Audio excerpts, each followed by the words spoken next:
All right, SpongeBob Conspiracy 2, the television theory. SpongeBob SquarePants is not what you think it is. There is a secret group of puppet masters who are always watching the citizens of Bikini Bottom and pulling the strings. Hidden within Bikini Bottom are spies that keep an eye on the characters and make sure everything goes to plan. This is a conspiracy that will fundamentally change the way you look at the show SpongeBob SquarePants, and I believe it's all actually intended by the creators, and I'm gonna prove it. This is... I feel like that wasn't even the creator. I feel like that was Dan Schneider. I feel like that might have been Dan Schneider. the television theory. YouTube. You guys had a great reaction to my Squilliam Fancyson theory, and I had a lot of fun making it. Squilliam, you lying, deceiving bastard! I didn't even realize that! But trust me when I say that what I've discovered this time is much I gotta put this one on YouTube. bigger. To start This one's going on back YouTube. to the very beginning of the very first episode of SpongeBob SquarePants. Ah, the sea. So fascinating. So wonderful. Here we see Bikini Bottom, teeming with life. Home of one of my favorite creatures, SpongeBob SquarePants. Yes, of course he lives in a pineapple, you silly. So let me ask you a question. Who's speaking in this clip? That's the narrator. That's our guy. That's the narrator. That's our homie. Well, obviously that's just the narrator. We hear his voice many times throughout the show. That's the big man. Lagoon. A stinky mud puddle for you and me. Ah, the crusty crab. Boss man. Goes past all the many kinds of undersea life. Pop's boating school, where diligent students learn the rules of the road. But who exactly is the narrator? Well, he's just the narrator, right? We're not supposed to think about who he is or why we're hearing him. Lots of shows have narrator framing devices we're not supposed to think about. Caillou was amazed that Mommy had made a rainbow, just like in the picture. But there's something different about this narrator. He sounds a lot like he's narrating a nature documentary. The ocean. Facts. From above, a simple blanket of water. But below, a complex world full of color, life, and wonder. Ah, the sea. So fascinating. So wonderful.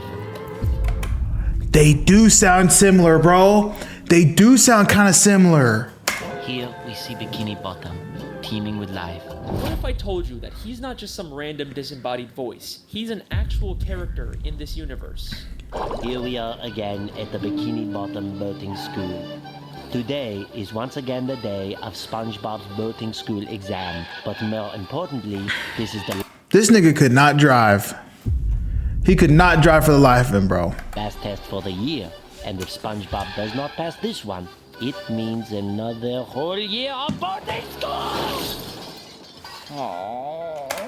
SpongeBob literally Ooh, okay. crashes into the fourth wall, and we actually get to see the narrator and the camera he's been filming with. The show SpongeBob SquarePants is not just a cartoon. Everything we see is a part of a nature documentary television show being filmed by studios. And if you He tripped in stumbled corners. I searched really hard and found an old SpongeBob DVD bonus feature that basically confirms everything. Since before time even existed, land-loving scientists have tried to learn the secrets of intelligence. Their studies led them to the sea, where the citizens of one undersea colony demonstrated a genius so enormous, the scientists felt compelled to record their actions for use in teaching mankind how to live better. The name SpongeBob of this IRL miraculous facts. place, Bikini Bottom. Poring over the mass of brainy masterminds scattered about this strange land, the scientists chose 6 Bikini Bottom residents at random to study. As the scientists marveled at the advanced knowledge and superior intellect of these 6 creatures, I went to college! they rolled their cameras and took notes. And now, finally, we can learn all of the things that these smarty pantsuses have to teach us. Life lessons from Bikini Bottom. This is already blown. Yeah, that's all I need. That is literally all we need right there. The video can end. I don't know how it can get any more clear than that. Now, if you rewatch the show with this new information in mind, some things start to take on a whole new meaning. Throughout the series, there's this weird, unexplained running gag of a human hand interfering with the characters. It's even in the beginning of every episode in the intro for the show. Maybe the filmmakers are doing a bit more than just studying these characters. The hand seems to mostly interfere just to maintain the health and safety of the characters, like treating SpongeBob for the suds. Well, Mr. Squarepants, it seems you have the suds. Are you ready for your treatment? Oh, Hans! Hans. Hans.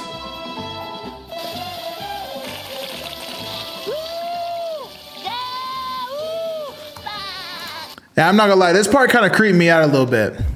When I was young, this part kind of creeped me out just a little bit. It makes sense that the filmmakers wouldn't want to risk the safety of their main character. After all, there's no show without SpongeBob, but that's not the only reason why they interfere. Season 3, Episode 16, I Had an Accident, is infamous for having one of the most absurd, confusing endings in the entire show. It ends with a real gorilla suddenly coming out of a Patrick costume and attacking the characters. A real gorilla? Huh? Yeah.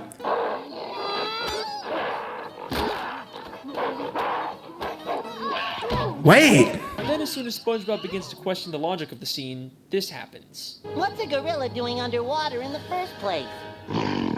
Well, it's funny you should. I mean, see, George, they're onto us! Let's get out of here.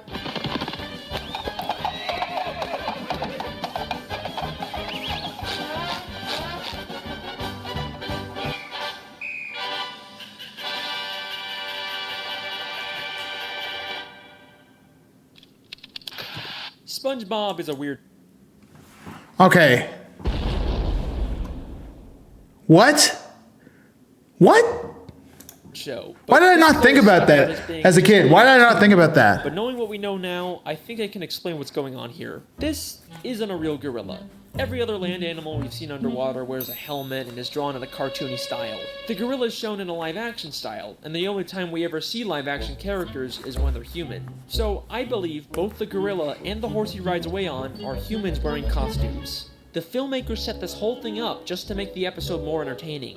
It's starting to seem like this isn't strictly a nature documentary anymore. It's more of a reality TV show made for entertainment. Who knows what other absurd elements of the show are actually put there by the filmmakers to make the show more entertaining and profitable. Although, based on the people's reaction, it doesn't always seem to pay off. But how far will the filmmakers go to make the show more profitable? Saturday morning in Bikini Bottom. SpongeBob is watching his favorite Saturday morning show, The Adventures of Mermaid Man and Barnacle Boy. SpongeBob, the reality show before GTA 6? Facts. See, now I'm already thinking, like, this is all, like, reality show coded. This is straight up reality show coded. Wearing the official Mermaid Man and Barnacle Boy Blackfist Bikers.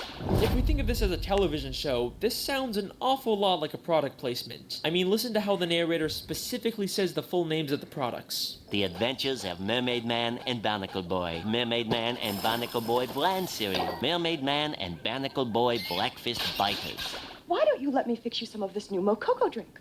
All natural cocoa beans from the upper slopes of Mountain Nicaragua, no artificial sweeteners. What the hell are you talking about?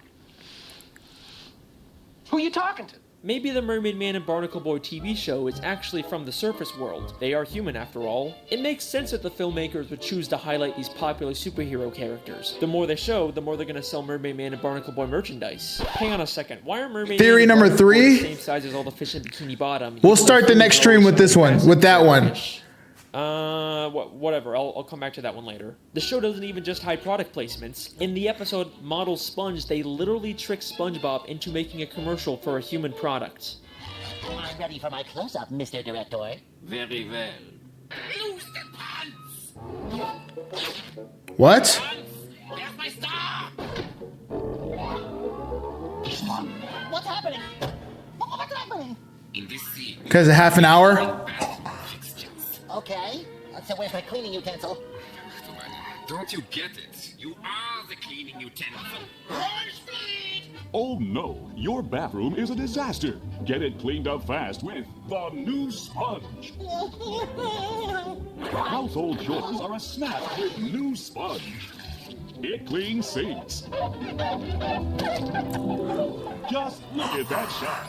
This is just like in real life how SpongeBob is such a popular character that he's used to sell tons and tons of products. So far I've shown you that the show SpongeBob SquarePants is actually a documentary television show, but the creators continually interfere to push their own agendas and make more money. But that brings us to an important question. Do the characters know they're in a television show? No. Let's go back to that clip where Surely not. Surely they don't know that they're in a television show. SpongeBob hits the cameraman. It means another whole year of boarding school! Oh. What happened? Oh, nothing, SpongeBob. You just struck another pedestrian. Mrs. Puff calls him a pedestrian, which sounds more like she thinks he's just some random Bikini Bottom citizen. The different types of marine life in SpongeBob are so diverse and weird looking that it's not too hard to believe that the characters just think these filmmakers are another weird type of fish. And back to the gorilla episode, the gorilla and the horse immediately get nervous and run away when SpongeBob questions what's going on. This is crazy. This is crazy. Well, it's funny you should. I mean, see the George, they're onto us.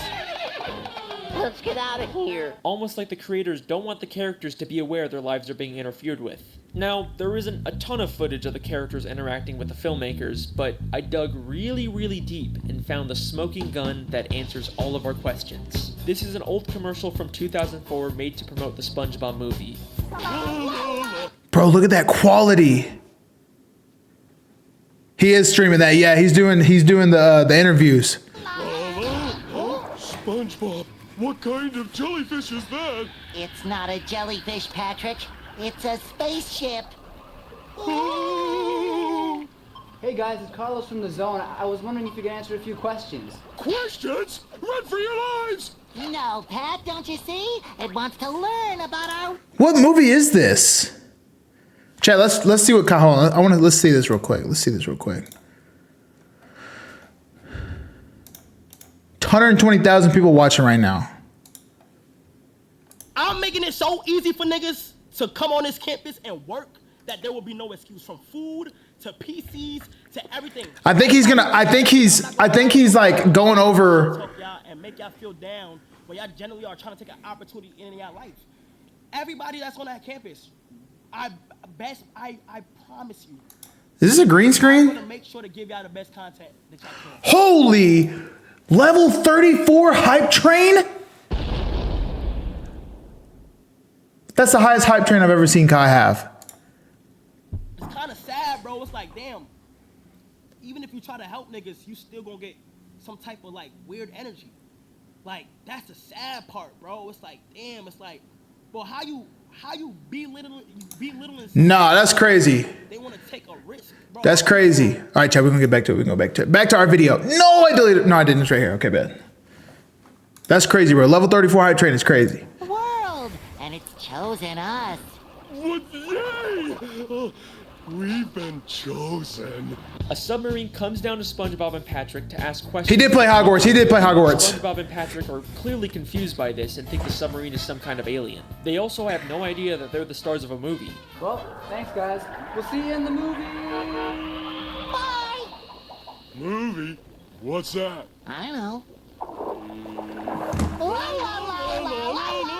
So I think it's pretty clear at this point that the characters are 200 hours on Hogwarts? I haven't ever played it. Interfered with. But there are some characters that have to have some level of awareness. For example, the Dr. Fish that told the human hand to treat SpongeBob, and the Director Fish that directed the commercial for the human world. What makes these characters so special? First off, the Director Fish isn't actually from Bikini Bottom. Before he directed this commercial, we saw him as a citizen of New Kelp City in the episode Whatever Happened to SpongeBob. Out of all the characters, I remember that one.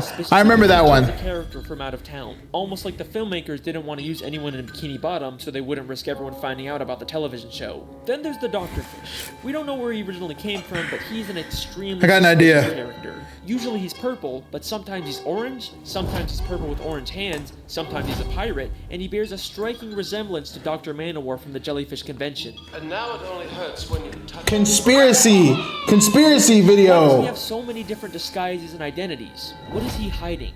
I believe hidden throughout Bikini Bottom are Spies. Conspiracy video lighting. Oh, this is the worst lighting I've ever seen. I'm never doing that again. Never doing that again. Maybe I'll tweak it. Maybe I'll get my own little light for that. We got to do conspiracy theory lighting. Like this, who are aware they're in a television show and keep tabs on the main characters and make sure everything goes to plan. There's so many suspicious characters in Bikini Bottom that it could literally be anyone. The mailman, the hot dog vendor, Old Man Jenkins, it could literally be anyone. But what if I told you that the biggest spy of all isn't some random side character? It's one of the main characters of the show. Someone who's been there from the very beginning. Someone who's not even from Bikini Bottom. Someone who's not even from the ocean. That's right. Sandy Cheeks. Wow. Wow. Sandy Cheeks is the thrill-seeking scientific squirrel W call out. Underwater in her Cheeto. From Texas. Why did she come to Bikini Bottom? In the episode Chimps Ahoy, we find out she was hired by a group of chimpanzees to come underwater and create inventions. But why does she need to be underwater to make inventions? She could have just as easily have made any of her inventions from the homeland. It must be extremely expensive to maintain a giant dome of air underwater. There is no way the only reason she's here is to make random inventions. I think this whole episode is an elaborate ruse to throw off the other characters from the real reason Sandy is in Bikini Bottom. To spy on the main characters and make sure the show stays on track.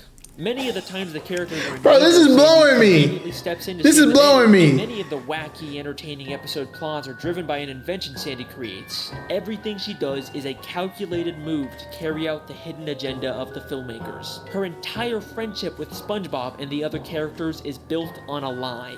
But you're probably saying, Sandy is a sweet, friendly squirrel. There's no— Bro, all the episodes where they do weird stuff is with her. The rocket. The submarine where they got really tiny because somebody was sick. Oh my gosh, bro. No way she's behind this. You're not convinced yet? That's okay, because what I'm about to show you is so mind-blowing, so insanely revealing, that it's actually the whole reason I decided to make this video. Get ready for the big one. Season 10, Episode 10, Feral Friends, is the episode that unlocks this entire mystery. During a birthday party, a green moon suddenly appears and turns everyone except Sandy into less evolved, real-life versions of themselves. Sandy is completely caught off guard by this and decides to call someone for help. And take a guess who she calls.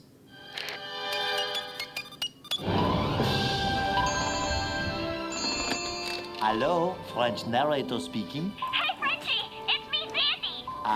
Sandy Cheeks, how is it hanging? Oh, it's not hanging too good, Frenchie. You see, there's this— Don't say another word. I have been monitoring the behavior of the green moon all day. Huh, yeah, I guess that's a pretty interesting clip, yeah. Oh! No way! Holy shit, Sandy literally calls the narrator to let him know what's going on and asks for instructions. He didn't show in the video, but the 2-hour video with all the theorists because he basically confirmed it. He even has a picture of her on his desk. Nah. This is where I originally planned on ending the video, but there is still one small issue with the television theory. Just one nagging plot hole that contradicts everything. If this is all a television show filmed by scuba divers, then how are we seeing inside the buildings? It's not like any of the humans filming the show could fit inside them. It's the one annoying thing that keeps this theory from being complete. I mean, the most logical explanation That's true. is that they have hidden cameras inside of everyone's homes, but we never really see anything like that. Holy shit. Season 6, Episode 24, Truth or Square. The SpongeBob 10th Anniversary Special where they reveal lots of stuff about the characters. But the most damning piece of evidence comes from when the characters get lost in the Krusty Krab vents and end up in a room full of monitors. I remember this one. I remember this one. Oh, my house is on TV. All of our houses are on TV. Gary the snail, you get down from that bed this instant. Hey, there's my house. Look, it's Sandy. W Spy. Who is the character responsible for all of these hidden cameras? Mr. Krabs, why do you have cameras watching us? Oh, I just want to make sure you all floss after every meal. Thank you, Mr. Krabs. Dental hygiene is very, very important. Dental hygiene? Eugene, you lying bastard. Of course he would sell out his friends for a quick buck. And if there's any part of you that thinks there's some chance Mr. Krabs has all these hidden cameras for some other reason, then take a look at what happens next. Hey, who are those guys? I think it's us, Patrick. But who are they? Alright, they're not even trying to hide it anymore. A cameraman and a boom operator have been following around the characters this entire time. And just like the gorilla... Why would they not see that? They make a run. Why would they not see that? Closed. The television theory is something the show has consistently alluded to from the very first episode to the newest episodes. Maybe one day the show will actually directly address it and our characters will discover the real truth about their world, but regardless, that's my theory. I hope you guys enjoyed. Let me know what you think in the comments. Make sure to subscribe. Yo, what? Nah, that's actually insane. Hold on, wait. If you want to see more, see you next time. Hey, whoa, hang on a second. You thought I forgot about the Mermaid Man and Barnacle Boy thing, didn't ya? Alright, here's a quick bonus theory. Mermaid Man and Barnacle Boy were two superheroes that fought crime underwater and protected the sea from evil. Whether or not they actually did this or it was all staged for television isn't clear, but they both spent their lives underwater until they became old and retired. But after spending so much time under the sea, they no longer fit in with human society. Plus, Mermaid Man is clearly dealing with some form of dementia and PTSD from fighting evil. But you can't retire. There's evil afoot. What evil?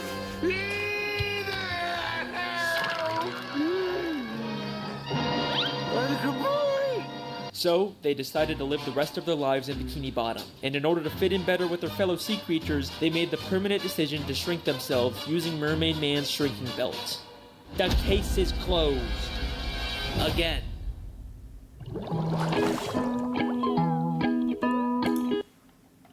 Okay, now that blew my mind. That is a W finish, bro.